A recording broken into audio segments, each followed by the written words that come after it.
ಸೇರಿದ್ರೆ ಮಾತ್ರ ಅಲ್ಲಿ ಮುಂದೆ ಹೋಗೋಕ್ಕೆ ಸಾಧ್ಯ. ಒಂದು ದೇಶ ಕಾಯುವನು ಸೈನಿಕ, ಭೂಮಿ ಉಳುವನು ರೈತ, ಸೈನಿಕಲ್ಲದೆ ದೇಶ ಉದಾಹರಣೆ. ಇದನ್ನು ನಾನು ಇಷ್ಟೇ ಅದಕ್ಕೆ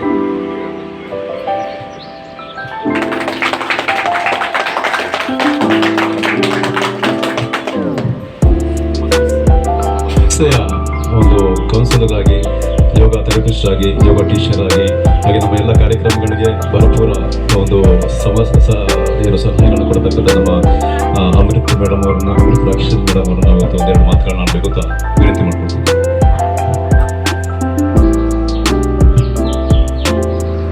ರೆಸ್ಪೆಕ್ಟೆಡ್ ಡಿಗ್ನಿಟರೀಸ್, ಮಕ್ಕಳೇ, ನಾನು ಒಂದಿನ ಇಲ್ಲಿಗೆ ಬರುವಾಗ, ಡೆಂಟಲ್ ವರ್ಕಿಗೆ ಬರುವಾಗ ಒಂದೇ ಒಂದು ಮನಸ್ಸಲ್ಲಿದ್ದು, ಅಯ್ಯೋ ಇಂಥ ಒಂದು ಜಾಗ ನಮ್ಮ ಜೈ ಜವಾನ್ ಡಿಫೆನ್ಸ್ ಅಕಾಡೆಮಿಗೆ ಸಿಗ್ಬೇಕಿತ್ತಲ್ಲ ಅಂತ. ಯಾವಾಗ ಸರ್ ಪೋಸ್ಟರನ್ನ ನಮ್ಮ ಜೊತೆ ಶೇರ್ ಮಾಡಿಕೊಂಡ್ರು, ನನಗೆ ನಾನೇ ಒಬ್ಬರು ನಿಮ್ಮಲ್ಲಿ ಅಂತ ಅಂದ್ಕೊಂಡಿದ್ದೀನಿ. ನೀವು ಜಸ್ಟ್ ವರ್ಕ್ ಫ್ರಮ್ ಹಾರ್ಟಿಂದ ಕೆಲಸ ಮಾಡಿ, ಹೃದಯದಿಂದ ನೀವು ಯಾವ ಕೆಲಸವನ್ನು, ನಾನು ಯಾವತ್ತೂ ಕೂಡ ನಿಮಗೆ ಇದೇ ಹೇಳೋದು, ನಾನು ಕೂಡ ಇದನ್ನೇ ಫಾಲೋ ಮಾಡೋದು. ಮನಸ್ಸಿಂದ ನಾವು ವಾಶ್ರೂಮ್ ತೊಳೆಯೋದ್ರಿಂದ ಹಿಡಿದು ಮಲಗುವವರೆಗೆ ಯಾವ ರೀತಿಯ ಕೆಲಸ ಆಗಿರ್ಬೋದು, ನಾವು ಮನಸ್ಸಿಂದ ಮಾಡಿದರೆ ಖಂಡಿತವಾಗಿಯೂ ನಿಮ್ಗೆ ಅದರ ಪ್ರತಿಫಲ ಸಿಕ್ಕೇ ಸಿಗುತ್ತೆ. ಈಗ ನಾವು ಒಂದು ಟೀಮ್ ಆಗಿ ನಿಂತಿದ್ದೀವಿ ಇಲ್ಲಿ. ಲವನ್ ಸರ್ ಅವರು, ಸೋಮಯ್ಯ ಸರ್ ಅವರು, ಮತ್ತೆ ನನ್ನಂತ ಇನ್ನೂ ಸ್ವಲ್ಪ ಒಂದು 2-3 ಮಂದಿಯರು ನಾವು ಬಂದು ಆಫ್ಟರ್ ಕೋವಿಡ್ ನಾವು ಇಲ್ಲಿ ಸೇರಿರೋ ಒಂದು ಜನರು. ಸೊ ನಾವು ಬರುವಾಗ ಒಂದು ಮಾತಲ್ಲೇ ನಮಗೆ ಗೊತ್ತಾಗಿದೆ, ನಾವು ನಮ್ಮ ಎನರ್ಜಿಯನ್ನು ಕನೆಕ್ಟ್ ಆಗ್ಬೋದು. ಕುಸುಮಾವತಿ. ಹಲೋ ಎವ್ರಿವನ್, ಎಲ್ಲ ಕೂತಿರೋ ದೊಡ್ಡ ವ್ಯಕ್ತಿಗಳು ಮತ್ತು ಎಲ್ಲ ಮಕ್ಕಳು. ಸೊ ನಾನು ತುಂಬ ಕಮ್ಮಿ ಕ್ಲಾಸ್ ತೊಗೊಂಡಿದ್ದೆ, ಅವ್ರಿಗೊಂದು 4-5 ಸೆಷನ್ ತೊಗೊಂಡಿದ್ದೆ. ಬಟ್ ಅವ್ರದ್ದು ಡಿಸಿಪ್ಲಿನ್ ಎಲ್ಲ ತುಂಬ ಆಬ್ವಿಯಸ್ಲಿ ಲವನ್ ಸರ್ ಟ್ರೈನ್ ಮಾಡ್ತಿರೋದು. So no words. ಸೊ ಯೋಗದಲ್ಲಿ ಹೇಳ್ತಾರೆ, ಯೋಗದಲ್ಲಿ ಕರ್ಮಯೋಗ ಅಂತ ಇರುತ್ತೆ. ಅಂದರೆ ಕರ್ಮಯೋಗ is both action and result of action ಅಂತ. ಸೊ ಅವ್ರೇನು ಕೆಲಸ ಮಾಡ್ತಿದ್ದಾರೆ ಆ ರಿಸಲ್ಟ್ ನಾವು ಯಾವತ್ತೂ ಎಕ್ಸ್ಪೆಕ್ಟ್ ಮಾಡಲ್ಲ, ಪ್ರತಿಫಲನ, ಬಟ್ ಅವ್ರಿಗೆ ಬೇಗ ಸಿಗ್ತದೆ. That is a result of action ಅಂತ ನಾನು ಹೇಳ್ತೀನಿ. ಸೊ ಇಟ್ಸ್ ಆಲ್ ಅಬೌಟ್ ನೀವೇನು ನೋಡ್ತಿದ್ದಾರೆ ಇವತ್ತು, ಅದು ಖಂಡಿತ ಅವರಿಗೆ ಮುಂದೆ ಒಂದು ಏನೋ ಸೊ ದೊಡ್ಡ ಗೆಲುವು ಸಿಗಲಿ. ಎಲ್ರಿಗೂ ಅಷ್ಟೇ, ಅಂದರೆ ಮಕ್ಕಳಿಗೆ ಒಳ್ಳೆ ಭವಿಷ್ಯವನ್ನು ರೂಪಿಸುವಂಥ ಕೆಲಸ ಅವ್ರು ಮಾಡ್ತಾ ಇದ್ದಾರೆ. ಇಟ್ಸ್ ಆಲ್ ಗ್ರೇಟ್ ವರ್ಕ್ ಅಂತ ನಾನು ಹೇಳ್ತೀನಿ. Thank you so much. ಜನಯ ನಮಸ್ಕಾರಗಳು. ಇವತ್ತು ಸ್ಟೇಜಲ್ಲಿ ನಡೆದಿರ್ತಕ್ಕಂಥ ನಮ್ಮ ಮುಖ್ಯ ಅತಿಥಿಗಳಾದಂಥ ಮನು ಸೋಮಯ್ಯ ಅವರೇ, ಮತ್ತು ನಮ್ಮ ಗಣೇಶ್ ಮಾದಪ್ಪನವರೇ, ಮತ್ತು ಗಂಗಮ್ಮ ಮಾದಪ್ಪನವರೇ, ಮತ್ತು ನಮ್ಮ ಆತ್ಮೀಯ ಮಿತ್ರರು ಮತ್ತು ಒಂದು ಸಹೋದ್ಯೋಗಿಯಾಗಿ ನಮಗೆ ಒಂದು ಸಂಸ್ಥೆಯನ್ನು ಕಟ್ಟಲಿಕ್ಕೆ ಒಂದು ಆಫೀಸನ್ನು ಕೊಟ್ಟು ಅಲ್ಲಿಂದ ಶುರುವಾದಂಥ ಒಂದು ಪ್ರಯಾಣ ಇಲ್ಲಿವರೆಗೆ ಬಂದಿರುವಂತಹ ಒಂದು ನಮ್ಮ ಮುಖ್ಯ ಒಂದು ಮಾರ್ಗದರ್ಶಕರಾದಂತಹ ಕುಪ್ಪಳಮಾಡ ಪೂವಯ್ಯ ಅವರು ಮತ್ತು ಅವರ ದಂಪತಿಗಳೇ, ಹಾಗೆಯೇ ನಮ್ಮ ಸಂಸ್ಥೆಯ ಈಗ ನೂತನವಾಗಿ ಉಪಸ್ಥಿತರಾಗಿರುವಂಥ ನಮ್ಮ ಸೋಮಯ್ಯ ಕೆ ಸ್ವಾಸ್ಥ್ಯ ಸೇವಾ ಯೋಗ ಸಂಸ್ಥಾಪಕರು, ಇವಾಗ ಅಸಿಸ್ಟೆಂಟ್ ಡೈರೆಕ್ಟರ್ ಆಗಿ ಪದವಿಯನ್ನು ಪಡ್ಕೊಂಡಿದ್ದಂಥ ಸೋಮಯ್ಯ ಸರ್ ಅವರೇ, ಮತ್ತು ಬ್ರಾಂಚಿನ ಮ್ಯಾನೇಜರ್ ಆದಂಥ ಮಾಜಿ ಸೈನಿಕರಾದಂಥ ನಮ್ಮ ಬಶೀರ್ ಸರ್ ಅವರೇ, ಸಂಸ್ಥೆಯ ಕೋಆರ್ಡಿನೇಟರ್ ಮತ್ತು ಎಲ್ಲ ಮುಂಚೂಣಿಯನ್ನು ಮುಂದಕ್ಕೆ ತೆಗೊಂಡು ಹೋಗುವಂತಹ ನಮ್ಮ ಕುಪ್ಪಳಮಾಡ ನರೇಂದ್ರರವರೇ, ಮತ್ತು ಇಲ್ಲಿ ನೆರೆದಿರ್ತಕ್ಕಂಥ ಬಾಕಿ ಗಣ್ಯ ವ್ಯಕ್ತಿಗಳಿಗಿಂತ ಮುಂಚೆನೂ ನಮ್ಮ ಒಂದು ಈ ಸಂಸ್ಥೆಗೆ ಹೊಸ ಒಂದು ಮೆಂಬರ್ಶಿಪ್ಪನ್ನು ಪಡ್ಕೊಂಡಂತಹ ನಮ್ಮ ಅಮೃತ್ ರಾಕೇಶ್ ಮೇಡಮ್ ಅವರು ಕೂಡಿ ಈ ಸಂದರ್ಭದಲ್ಲಿ ಅವರ ಸರ್ ಕೂಡಿ ಇಲ್ಲಿ ಇವತ್ತು ಉಪಸ್ಥಿತರಿದ್ದಾರೆ. ತುಂಬ ಒಂದು ಸಂತೋಷದ ವಿಷಯ. ಅವರು ಕೂಡ ಸಹ ನಾವು ಒಂದು ಅಭಿನಂದನೆಗಳನ್ನು ಸಲ್ಲಿಸ್ಕೊಳ್ತೀವಿ. ಹಾಗೆಯೇ ಸಂಸ್ಥೆಯ ಒಂದು ಯೋಗ ಸಂಬಂಧಪಟ್ಟಂಗೆ ಮತ್ತು ಒಂದು ಸ್ವಾಸ್ಥ್ಯಕ್ಕೆ ಸಂಬಂಧಪಟ್ಟಂಗೆ ಒಂದು ಮಾರ್ಗದರ್ಶನ ಕೊಟ್ಟು ಇಲ್ಲಿವರೆಗೆ ಚೆನ್ನಾಗಿ ಮುಂದೂಡಿಸ್ಕೊಂಡು ಹೋದಂಥ ನಮ್ಮ ಡಾಕ್ಟರ್ ಸಿಂಚನಾ ಮೇಡಮ್ ಅವರು ಕೂಡ ಸಹ ನಾನು ಇಲ್ಲಿ ಸ್ವಾಗತವನ್ನು ಕೋರ್ಕೊಳ್ತೇನೆ. ಹಾಗೆಯೇ ಕ್ರೀಡೆಯ ಬಗ್ಗೆ ಆಸಕ್ತಿಯನ್ನು ಇಟ್ಟು ಮತ್ತು ಸಮಾಜ ಸೇವೆಯನ್ನು ಮಾಡಿಕೊಂಡು ಎಲ್ಲ ಒಂದು ಕಾರ್ಯಕ್ಕೆ 24/7 ವರ್ಕ್ ಮಾಡ್ತಿರುವಂಥ ನಮ್ಮ ಪಡಿಕಲ್ ಕುಸುಮಾವತಿ ಮೇಡಮ್ ಅವರಿಗೆ ಕೂಡ ಸಹ ಇಲ್ಲಿ ನಮ್ಮ ಒಂದು ಸಂಸ್ಥೆಯಲ್ಲಿ ಒಂದು ಮೆಂಬರ್ಶಿಪ್ಪನ್ನು ಕೊಟ್ಟಿದ್ದೀವಿ ನಾವು. ಅವರು ಕೂಡ ಸಹ ಒಂದು 24 ಗಂಟೆ ನಮ್ಮ ಜೊತೆ ಸೇರಿಕೊಂಡು ಎಲ್ಲ ಕೆಲಸ ಕಾರ್ಯಗಳನ್ನು ತುಂಬ ಚೆನ್ನಾಗಿ ನಡೆಸ್ಕೊಡ್ತಾರೆ. ಅವ್ರಿಗೂ ಕೂಡ ಸಹ ಈ ಸಂದರ್ಭದಲ್ಲಿ ನಾನು ಅವತ್ತು ನಡೆಸ್ಕೊಳ್ತೇನೆ. ಹಾಗೆಯೇ ಕುಪ್ಪಳಮಾಡ ರಾಯ್ ಸುಬ್ಬಯ್ಯ ಆ್ಯಂಡ್ ಫ್ಯಾಮಿಲಿ ಅವರು ಇವತ್ತು ಈ ಸಂದರ್ಭದಲ್ಲಿ ಉಪಸ್ಥಿತ ಇರಲಿಲ್ಲ, ಆದರೂ ಅವರ ದಂಪತಿಗಳು ಸಹ ಈ ವೇದಿಕೆ ಮೇಲೆ ಇದ್ದಾರೆ. ಅವ್ರಿಗೂ ಕೂಡ ಸಹ ನಾನು ಈ ಸ್ವಾಗತವನ್ನು ಬಯಸ್ಕೊಳ್ತೇನೆ. ಅಲ್ಲದೆ ಕೆ ಸೋಮೇಶ್ವರರವರ ದಂಪತಿ ಕೂಡಿ ಸಹ ನಾನು ಒಂದು ಸ್ವಾಗತವನ್ನು ಬಯಸ್ಕೊಳ್ತಾ ಇದ್ದೇನೆ.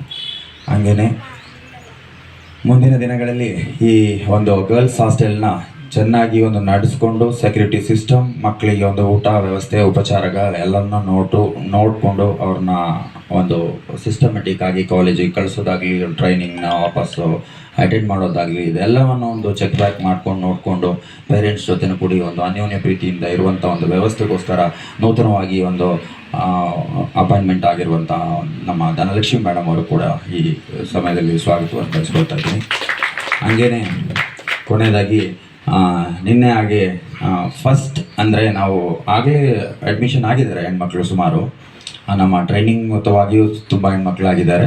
ಆದರೆ ಈ ಒಂದು ಸಂಸ್ಥೆ ಇವತ್ತು ಉದ್ಘಾಟನೆ ಅಂತ ಹೇಳೋಕ್ಕೆ ಒಂದು ದಿವಸಕ್ಕೂ ಮುಂಚೆ ಆಗಿ ಕತ್ತಮಾಡ ನಮ್ಮ ಅಮಿತ್ ಅವ್ರು ಮತ್ತು ಅವ್ರ ಮಗಳನ್ನ ಕರ್ಕೊಬಂದು ನಿನ್ನೆ ಈ ವಿದ್ಯಾನಿಕೇತನ ಸಂಸ್ಥೆಯಲ್ಲಿ NDA ನಿಮಿತ್ತವಾಗಿ ಅಂದರೆ ನ್ಯಾಷನಲ್ ಡಿಫೆನ್ಸ್ ಅಕಾಡೆಮಿಗೆ ನನ್ನ ಮಗಳನ್ನು ನಾನು ಸೇರಿಸಬೇಕು ಅಂತ ಹೇಳೋ ಒಂದು ದೋಷದಿಂದ ಅವ್ರು ಬಂದು ಇಲ್ಲಿ ಹಾಸ್ಟೆಲನ್ನು ಬೇಕು ಅಂತೇಳಿ ನೋಡಿ ಅವರು ನಿನ್ನೆ ಅಪಾಯಿಂಟ್ಮೆಂಟ್ ತಗೊಂಡು ನಿನ್ನೆ ಅವರು ರಿಜಿಸ್ಟ್ರೇಷನ್ ಮಾಡ್ಕೊಂಡು ಹೋಗಿದ್ದಾರೆ. ಅವರು ಕೂಡ ಇವತ್ತು ವೇದಿಕೆಯಲ್ಲಿ ಇದ್ದಾರೆ. ಅವರು ಕೂಡ ಸ್ವಾಗತವನ್ನು ಬಯಸ್ಕೊಳ್ತಾರೆ. ಹಾಗೆಯೇ ಸ್ಪೆಷಲ್ ಆಗಿ ಒಂದು ಅಷ್ಟೊಂದು ಸಮಯವನ್ನು ಮೀರಿ ನಮಗೆ ಒಂದು ಟೈಮ್ ಕೊಟ್ಟಿರುವಂಥ, ಈಗ ಅವರು UK US ಹೋಗೋಕ್ಕೆ ಅಂತ ಹೊರಟಿದ್ದಾರೆ ನಮ್ಮ ರಾಕೇಶ್ ಅವರು ಕೂಡ ಸಹ ಇಲ್ಲಿ ವಂದನೆಗಳನ್ನು ನಾನು ಬಯಸ್ಕೊಳ್ತೀನಿ.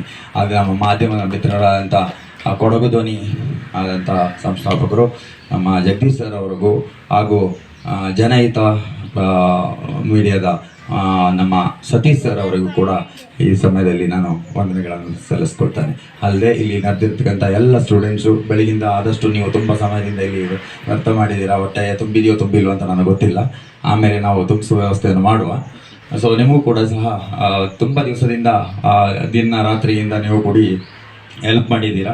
ಸೊ ನಿಮಗೂ ಕೂಡ ಈ ಸಮಯದಲ್ಲಿ ನಾನು ವಂದನೆಗಳನ್ನು ಸಲ್ಲಿಸ್ಕೊಂಡು ನನ್ನ ಒಂದು 2 ಮಾತನ್ನು ಮುಂದುವರಿಸ್ಕೊಳ್ತೀನಿ. ಅಲ್ಲಿಂದ ನನ್ನ ಈ ಕಾರ್ಯಕ್ರಮವನ್ನು ಆದಷ್ಟು ಬೇಗ ಮುಗಿಸುವ. ಯಾಕೆಂದರೆ ನಮ್ಮ ಮುಖ್ಯ ಅತಿಥಿಗಳು ಭಾಳ ಅರ್ಜೆಂಟಲ್ಲಿದ್ದಾರೆ. ಅವರಿಗಾಗಲೇ ಬೇರೆ ಒಂದು ಕಾರ್ಯಕ್ರಮಕ್ಕೆ ಹೋಗಬೇಕಾಗಿದೆ. ಆವಾಗಲಿಂದ ಅಲ್ಲಿಂದ ಸಿಗ್ನಲ್ ಮಾಡ್ತಾ ಇದ್ದಾರೆ, ಬೇಗ ಹೋಗ್ಬೇಕು ಸರ್, ಬೇಗ ಬೇಗ ಬಿಡಿ ಅಂತ. ಬೇಗ ಆದಷ್ಟು ಬೇಗ ನಾವು ಕಳಿಸುವ. ಓಕೆ ಸರಿ. ಈ ಸಂಸ್ಥೆ 2023 ನವೆಂಬರ್ 1 ಪೊನ್ನಂಪೇಟೆಯ ಫಾರೆಸ್ಟ್ ಡಿಪೋ ಆಫೀಸ್ನ ಪಕ್ಕದಲ್ಲಿ ಸ್ಥಾಪನೆ ಆಯಿತು, ಕೊಡಗು ಜಿಲ್ಲೆಯಲ್ಲಿ. ಇದು 2ನೇ ನಮ್ಮ ಬ್ರ್ಯಾಂಚು. ಮೊದಲ ಬ್ರ್ಯಾಂಚ್ ಆಲಕೆಯಲ್ಲಿ ಇದೆ ನಮ್ಮದು.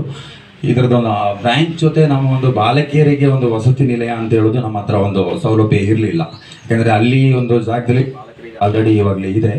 ಸೊ ನಾವು ಬೇಜಷ್ಟು ಮಕ್ಕಳಿಗೆ ಅಂತ ಅಕೊಮಡೇಟ್ ಮಾಡೋ ಸಿಸ್ಟಮ್ ಇಲ್ಲ.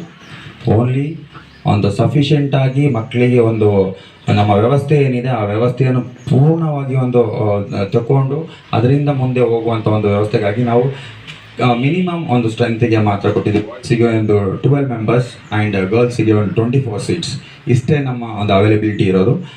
ಅಷ್ಟೊಂದು ಅವೈಲೇಬಿಲಿಟಿಯಲ್ಲಿ ಮಕ್ಕಳು ಬಂದು ಅದರ ಉಪಯೋಗವನ್ನು ಪಡ್ಕೋಬೇಕು. ನಾಡಿನ ಕೊಡಗಿನ ಎಲ್ಲ ಜನತೆಗೂ ಇದರಲ್ಲಿ ಆದಷ್ಟು ನಮಗೆ ಫೋನ್ ಕಾಲ್ ಹೊರಗಡೆಯಿಂದ ಬರ್ತಾ ಇದೆ. ಆದರೆ ನಮ್ಮ ಇಲ್ಲಿನ ಮಕ್ಕಳಿಗೆ ಗೊತ್ತಿದೆಯೋ ಗೊತ್ತಿಲ್ವೋ ಅಂತ ಗೊತ್ತಿಲ್ಲ. ಈ ಸಮಯದಲ್ಲಿ ಹೇಳೋಕ್ಕೆ ನಾನು ಇಷ್ಟಪಡ್ತಾ ಇದ್ದೀನಿ, ಆದಷ್ಟು ಬಂದು ವಿದ್ಯಾನಿಕೇತನ ಆಗಲಿ, CIT ಕಾಲೇಜ್ ಆಗಲಿ, ಸರ್ವೋದಯ ಕಾಲೇಜ್ ಆಗಲಿ, ಇಲ್ಲ ಗೋಣಿಕೊಪ್ಪ ಆಗಲಿ, ಎಲ್ಲಿಯಾದರೂ ಮಕ್ಕಳಿಗೆ NDA ಆಗಲಿ CDS ಆಗಿ ಕೋರ್ಸನ್ನು ಪಡ್ಕೋಬೇಕು ಅಂತೇಳಿದರೆ ಅವರು ಕಾಲೇಜನ್ನು ವಿದ್ಯಾಭ್ಯಾಸವನ್ನು ಪಡ್ಕೊಂಡು ಇಲ್ಲಿ ಬಂದು ಹಾಸ್ಟೆಲಲ್ಲಿ ಉಳ್ಕೊಂಡು ಎಲ್ಲ ಒಂದು ಸೌಲಭ್ಯವನ್ನು ಉಪಯೋಗಿಸ್ಕೊಂಡು ಅವರ ವಿದ್ಯಾಭ್ಯಾಸ ಮುಗಿಸಿ ನೆಕ್ಸ್ಟ್ ಒಂದು ಸೇನಾ ಒಂದು ಉದ್ಯೋಗಕ್ಕೆ ಹೋಗುವಂಥ ಒಂದು ಅವಕಾಶವನ್ನು ಕೂಡ ಇಲ್ಲಿ ನಾವು ಕಲ್ಪಿಸ್ಕೊಟ್ಟಿರೋದನ್ನ ಅವರು ಉಪಯೋಗಿಸ್ಕೋಬೇಕು ಅಂತ ಈ ಸಂದರ್ಭದಲ್ಲಿ ನಾನು ಹೇಳೋಕ್ಕೆ ಇಷ್ಟಪಡ್ತಾ ಇದ್ದೀನಿ. ಅಲ್ಲದೆ ಇಲ್ಲಿ ಒಂದು ಫುಲ್ಲಿ ಲೋಡೆಡ್ ಹಾಸ್ಟೆಲ್ ಅಂತ ಹೇಳಬೇಕು. ಯಾವುದೇ ಒಂದು ಪರಿಸ್ಥಿತಿಯಲ್ಲಿ ಮಕ್ಕಳಿಗೆ ಹೊರಗಡೆ ಹೋಗುವಂಥ ಒಂದು ಅವಶ್ಯಕತೆನ ನಾವಿಲ್ಲಿ ಮಾಡಿಲ್ಲ. ಪೇರೆಂಟ್ಸು ಕೂಡ ಸಹ ನನ್ನ ಮಗಳಿಗೆ ಸ್ಟೇಷನರಿ ಮುಗಿದೋಗಿದೆ, ಇಲ್ಲ ಏನಾದರೂ ಒಂದು ಸಾಫ್ಟ್ ಡ್ರಿಂಕ್ಸ್ ಬೇಕು, ಇಲ್ಲ ಬೇರೆ ಏನಾದರೂ ಒಂದು ಥಿಂಗ್ಸ್ ಬೇಕು, ಸ್ವಲ್ಪ ಹೊರಗಡೆ ಕಳಿಸ್ಕೊಡಿ ಅಂತ ಫೋನ್ ಮಾಡೋ ಅವಶ್ಯಕತೆ ಕೂಡ ಇಲ್ಲಿ ಇಲ್ಲ. ಯಾಕೆಂದರೆ ನಾವು ಫುಲ್ಲಾಗಿ ಸಿಸ್ಟಮೆಟಿಕ್ ಆಗಿ ಅದನ್ನ ಒಂದು ಸ್ಟ್ರೆಚರಲ್ಲಿ ನಾವು ಇನ್ಸ್ಟಾಲ್ ಮಾಡಿದ್ದೀವಿ. ಸೊ ಮುಂದಿನ ದಿನದಲ್ಲಿ ಅವ್ರದ್ದೊಂದು ಪ್ರಾಜೆಕ್ಟ್ ವರ್ಕೇ ಆಗಲಿ, ಒಂದು ಪ್ರಿಂಟಿಂಗ್ ತೆಗೆಯುವಂಥ ಒಂದು ವ್ಯವಸ್ಥೆ ಆಗಲಿ, ಇಲ್ಲ ಮಕ್ಕಳಿಗೆ ಒಂದು ಸ್ಟೇಷನರಿ ತೆಗೆಯುವ ವ್ಯವಸ್ಥೆ ಆಗಲಿ, ಇಲ್ಲ ಒಂದು ಸಾಫ್ಟ್ ಡ್ರಿಂಕ್ಸ್ ಕುಡಿಬೇಕು ಅಂತ ಹೇಳೋ ಒಂದು ವ್ಯವಸ್ಥೆ ಆಗಲಿ, ಇಲ್ಲ ಲಾಂಡ್ರಿ ಫೆಸಿಲಿಟಿ ಆಗಲಿ, ಎಲ್ಲವನ್ನು ಇಲ್ಲಿ ಒದಗಿಸಿಕೊಟ್ಟು ಆ ಮಕ್ಕಳಿಗೆ 24/7 ಸೆಕ್ಯೂರಿಟಿ CCTV ಸಮೇತವಾಗಿ ಕೊಟ್ಟು, ಮತ್ತು ವಾರ್ಡನ್ ಕೂಡ ನಮ್ಮಲ್ಲಿ ಅವೈಲೇಬಲ್ ಇದೆ. ಅದಲ್ಲದೆ ನಮ್ಮ 2 ಸ್ಟಾಫ್ಗಳಲ್ಲಿ ಯಾರಾದರೂ ಒಬ್ಬರು ಇಲ್ಲಿ 24/7 ಇದ್ದೇ ಇರ್ತೀವಿ. ಮತ್ತು ಹಾಸ್ಪಿಟಲ್ ಫೆಸಿಲಿಟೀಸನ್ನು ಕೂಡ ನಾವು ಇಲ್ಲಿ ಅವೈಲೇಬಿಲಿಟಿ ಫಸ್ಟ್ ಏಡ್ ಮಾಡುವಂಥ ಒಂದು ವ್ಯವಸ್ಥೆಯನ್ನು ಕೂಡ ಇಲ್ಲೇ ಕೊಟ್ಟಿದ್ದೀವಿ. ಇದೆಲ್ಲ ಇದ್ದು ಇದನ್ನು ಚೆನ್ನಾಗಿ ಉಪಯೋಗಿಸ್ಕೋಬೇಕು ಅಂತ ಹೇಳ್ಕೊಂಡು ಇಲ್ಲಿ ನೆರೆದಿರತಕ್ಕಂಥ ಎಲ್ಲ ಮುಖ್ಯ ಅತಿಥಿಗಳಿಗೂ, ಎಲ್ಲ ಸಹೋದ್ಯೋಗಿಗಳಿಗೂ, ಮಿತ್ರರಿಗೂ, ಮತ್ತು ನನ್ನ ಎಲ್ಲ ಆಡಳಿತ ಮಂಡಳಿಗೆ ಸದಸ್ಯರಿಗೂ ಮತ್ತು ಮಕ್ಕಳಿಗೂ ನಾನು ವಂದನೆಗಳನ್ನು ಸಲ್ಲಿಸಿಕೊಂಡು ನನ್ನ ಈ ಅಧ್ಯಕ್ಷರ ಭಾಷಣವನ್ನು ಮುಗಿಸ್ತೇನೆ. ಜೈ ಹಿಂದ್. ಜೈ